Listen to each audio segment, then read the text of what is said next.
Hi everybody. So this week I want to talk to you about an area of behavior analysis that a lot of people find to be confusing, and that area is consequences. A lot of the time when I read criticisms of ABA or I hear criticisms of ABA, I hear the concept of consequences brought up.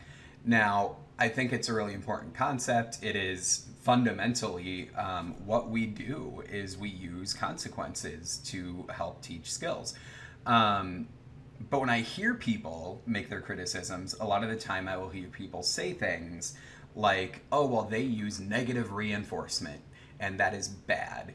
Um, and I just find that to be a really interesting criticism because every time I ask someone to define negative reinforcement for me, they get it wrong.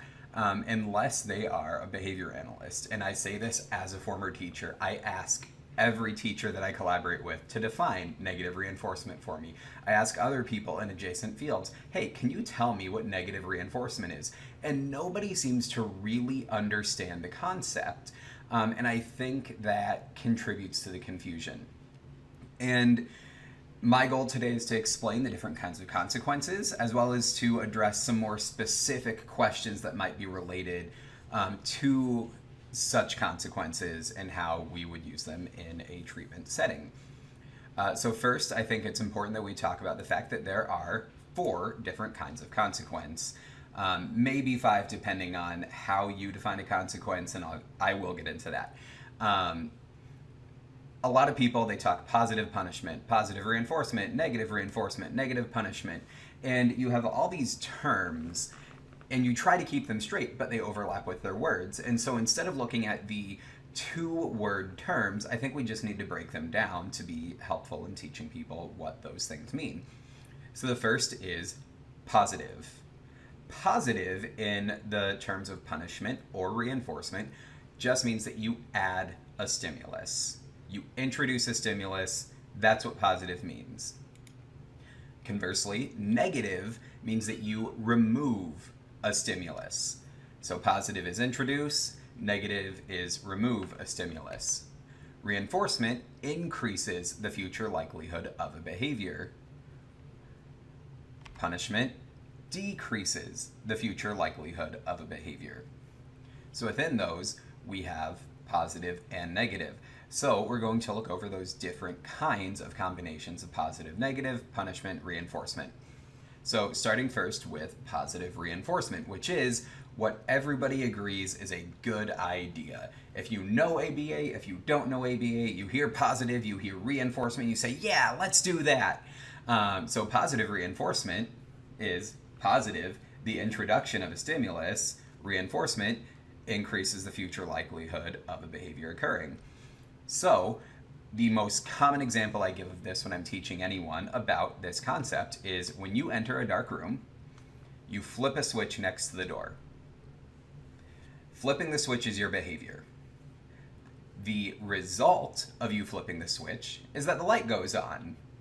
That is reinforcing. You are no longer in a dark room, you can see what's going on, therefore you are more likely to flip the switch the next time you enter a dark room.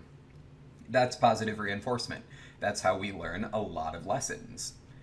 The next kind of reinforcement is negative reinforcement, which negative means the removal of a stimulus, reinforcement means increases the future likelihood of a behavior occurring. So, this is probably one of my favorite examples. It's something we all do. Everybody creates garbage.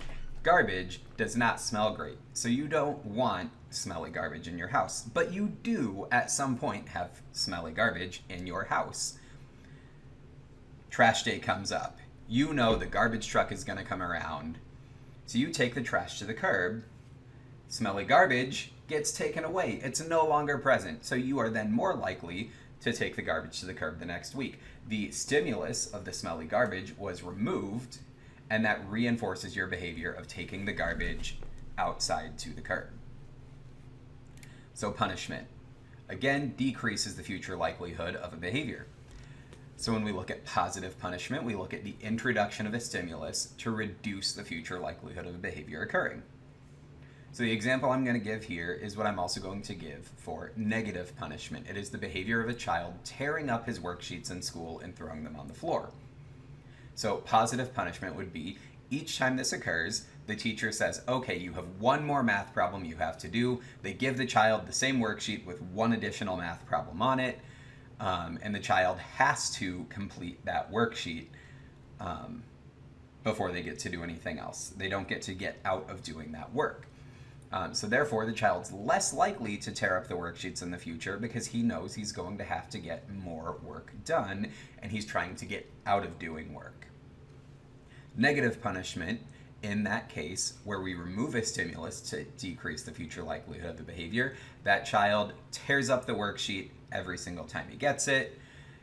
So then we say, okay, well, you just don't get to go out to recess until you're finished. And if you don't finish until the end of recess, you don't get recess. The stimulus is recess, it is removed. The kid is then less likely to engage in that behavior of tearing this paper so that he can continue going out to recess. Now, this works with a couple of assumptions, and any behavior analyst listening is going to understand the function of the behavior matters, the motivation here matters, but we're going to assume that escaping the work and going to recess work together as a single function, because when you escape something, you access it. I'll get more into functions of behavior and motivation in future videos. So this kind of gets into some other questions, because if I say the child doesn't get to go to recess until he finishes the work, then you could say that giving the child recess is a positive reinforcement for getting work done. But does that mean that anytime I don't positively reinforce a behavior, I am in fact negatively punishing that same behavior? And the answer is sort of. There are some situations where you're going to withhold reinforcement, and that is going to be what acts as the punisher. There are going to be other times that you might remove something that is not directly related to what the reinforcer would be, but it really depends on the context of the behavior and everything going on around it. So it's a difficult concept, but typically punishment, reinforcement are two different sides of the same coin. And really, it's not even a coin. It's more like a dice, because there's multiple different dimensions to it. And you could say that anytime you do negative reinforcement, you're also giving positive reinforcement, because not only do you not have to smell the garbage that is in your home, but you get access to a cleaner, fresher home. And so there's always going to be some kind of consequence for behavior that is either going to reinforce that behavior or it's going to punish that behavior. With the exception of the fifth sort of consequence, but sort of not, and that is extinction. So extinction is a word that people hear and they say, oh, that sounds bad because extinction means dead. But we're talking about behaviors, because we don't put a child on extinction, we put a behavior on extinction, just like we reinforce a behavior or we punish a behavior. We don't reinforce a child or punish a child. So extinction for a behavior is when we don't provide reinforcement for a previously reinforced behavior. So let's say, oh, we don't have enough worksheets, the child just tore up his worksheet, now he gets out of doing the work. So he gets to go out to recess. So he gets escape from work and he gets access to fun time with friends. Extinction would be, we don't let him get escape from that work. We have a pile of 100 of those worksheets. Maybe we even laminate those worksheets so that they can't be torn up. And then we just say, okay, great, here you go. The kid tries to tear it up, can't do it. That would be extinction. Reinforcement is not accessible. He's going to have to complete the work so that he can get access to that reinforcer. It's not a punisher, because we're not introducing a new stimulus. It's still just the worksheet. We're not removing any kind of stimulus. We are just changing the situation so that reinforcement is not accessible. So that is the long and short of consequences. But I would be remiss if I didn't talk about the considerations that a behavior analyst has to make when it comes to ethical use of consequences. I said that this is really what behavior analysts do, is we deal in consequences. We deal in reinforcement, we deal in punishment, we deal in extinction. So the reality is, this is just how people learn. And there are people who I've heard say, well, that's not how autistics learn. As an autistic, as a special education teacher, and as a behavior analyst, I have to disagree as someone who is just better educated than those critics on all of this, on all areas related to that argument, because everything that you learn, you do it because it's reinforcing in some way, or you stop doing something because it's not reinforced in any way. When I turn the lock in my, or when I turn the key in my lock on my way into my apartment every day, that's because that's reinforced. If I went to the door next to mine and I tried to get my key in there, that would be put on extinction. There would be no reinforcement available for that. I might even get punished because maybe my key breaks in the lock and then I lose access to my apartment, or I have to pay a fine so that I can change out the locks and get into my apartment. And so that just, it's a natural way of learning. And there's just no learning that doesn't apply with consequences. You can't say that this isn't how somebody learns. When you learn to eat, you have foods that you prefer. Some of those foods may be punishing. They may be aversive to you. You get the first spoonful of mushed up peas and you think, ugh, I don't like that. And so baby you spits the peas out. Now maybe mom and dad say, well, he spit the peas out, so we're not going to give him peas anymore. That's negative reinforcement. That is the removal of an aversive stimulus that's going to increase the behavior of spitting food out that you don't like. And so that's just, it's how we learn from a very young age. The difference is that people with autism, just like many other people with many other diagnoses, might require more repetition to learn a new skill. The research actually shows that somebody with an intellectual disorder might take 1,000 repetitions of doing something correctly before that skill is considered mastered. Someone who is neurotypical and who doesn't have any kind of intellectual disability has to do it correctly about 7 times before they master a skill. Master being a very simple term of just saying someone is proficient at it, not that they are an expert at it, not that they are the absolute best at it. But if you think about things like tying your shoes, things like zipping your pants, which most people don't really think of as a skill, at some point you had to do it the first time. So all of those things have consequences, and most of them are natural consequences until you get into school, in which case you have consequences that have been conditioned. You have conditioned reinforcers. You have conditioned punishers. So if you think about grades, those are conditioned. Just the letter B on a piece of paper means nothing to you until you get a letter grade. And it may be that that letter B becomes really reinforcing to you because you're used to seeing C's or D's or F's. And it may be you're used to seeing A's, so that B actually becomes punishing. It may be that you go home and you're okay with the B, but your parents are really disappointed in you. So that conditions that B as a punisher because you don't want to disappoint your parents. And so this is just how people learn.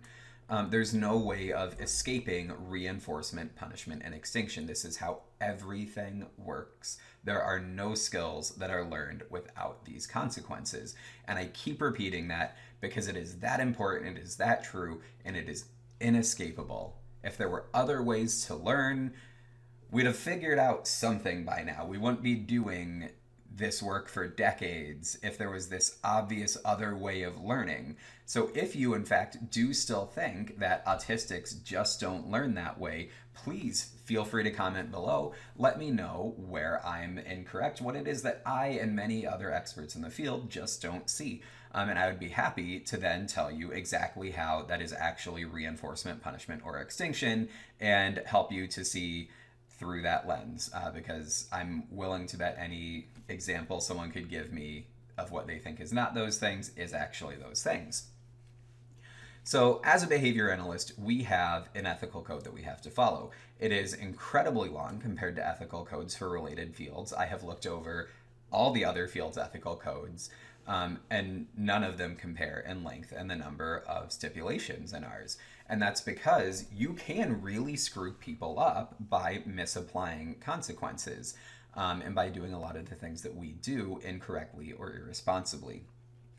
So, specifically, I want to draw attention to the Ethics Code for Behavior Analysts number 2.14, which is selecting, designing, and implementing behavior change interventions. So it says behavior analysts select, design, and implement behavior change interventions that are conceptually consistent with behavioral principles, that are based on scientific evidence, are based on assessment results, which means we're not teaching skills that we don't need to teach. We prioritize positive reinforcement procedures, and we best meet the diverse needs, contexts, and resources of the client and stakeholders. We're also going to consider relevant factors like risks, benefits, and side effects, client and stakeholder preference, because how you learn a skill matters, and you might have a preference for that determines whether something is actually reinforcing or not. If I say I'm going to give you a sticker, there are some people who might really want to work for that sticker. I know when I was in college, we thought stickers were really fun for some reason. But middle schoolers, no, we did not think stickers were cool. So things fade in and out as reinforcers' preferences change, and so we're going to consider those things. We consider implementation efficiency, cost effectiveness, and design, and we implement behavior change interventions to produce outcomes likely to maintain under naturalistic conditions, which means if I'm in the clinical setting and I'm teaching a skill, I'm not going to give you $1,000 every time you do something correctly, because that is not reasonable. It cannot be maintained in a natural setting. It also can't be maintained in a clinical setting. I don't have $1,000 to give someone every single time they do something right. So it's important to keep it as naturalistic as possible. The last part of the ethical code that I want to look at is the very next section, which is number 2.15, which is minimizing the risk of behavior change interventions. It says behavior analysts select, design, and implement behavior change interventions, including the selection and use of consequences, with a focus on minimizing risk of harm to the client and stakeholders. They recommend and implement restrictive or punishment-based procedures only after demonstrating that desired results have not been obtained using less intrusive means, or when it is determined by an existing intervention team that the risk of harm to the client outweighs the risk associated with the behavior change intervention. And so I think of a research article that I read when I was in grad school, where there was an individual who was eating cigarette butts out of ashtrays. And what the team did was they tried everything to make sure that this was not harmful to that individual. They knew they could not let him continue to eat these cigarette butts out of these ashtrays because it was detrimental to his health. So they put replacements in ashtrays and saw if he would ingest those instead, and nothing worked. So they actually designed a treatment where he still ate cigarette butts out of ashtrays as a part of the treatment, because they reasoned that they couldn't effectively decrease that behavior and therefore increase his health and decrease risk of any health concerns without setting up the conditions that were natural for him, where he was able to access these cigarette butts and ingest them. So it was something where they tried so many different things, and ultimately they arrived at the conclusion that what was best for him was to allow him access to this harmful stimulus. And it wasn't because they wanted to, it was because that was what worked. And they were able to effectively decrease the amount of times that this individual would ingest these cigarette butts. So that's something we take very seriously as behavior analysts. We want to use positive reinforcement. The reality is those other consequences do exist, and they exist in the natural world. If I go up to somebody and I say or do something inappropriate, I'm going to meet a punishing consequence. The police are out there. If an individual goes and runs down the street naked, they're going to get arrested. If we have an autistic child who tries to run down the street naked, people may say, well, he's young, that it's not a very big deal. But it is. We need to reduce that behavior so that that child can grow up and not get arrested for these behaviors. And so we might implement a punishment procedure. We might say, hey, if your clothes are off, you're not allowed outside of a treatment room because we can't have you running around naked. It's not okay. It's not acceptable in our society. And you can argue about whether anything should or should not be accepted in our society. But as behavior analysts, we have to see the world as it is, and we have to teach skills to kids based on the world that they're going to live in. It would be irresponsible of us to teach the kids skills based on the world we want for them, because that's not the world they're going to live in, and it may never be the world they live in. And so when it comes down to it, as much as it would be amazing if we could just let everyone do what they want, no one gets that. Neurotypicals don't get that. Autistics don't get that.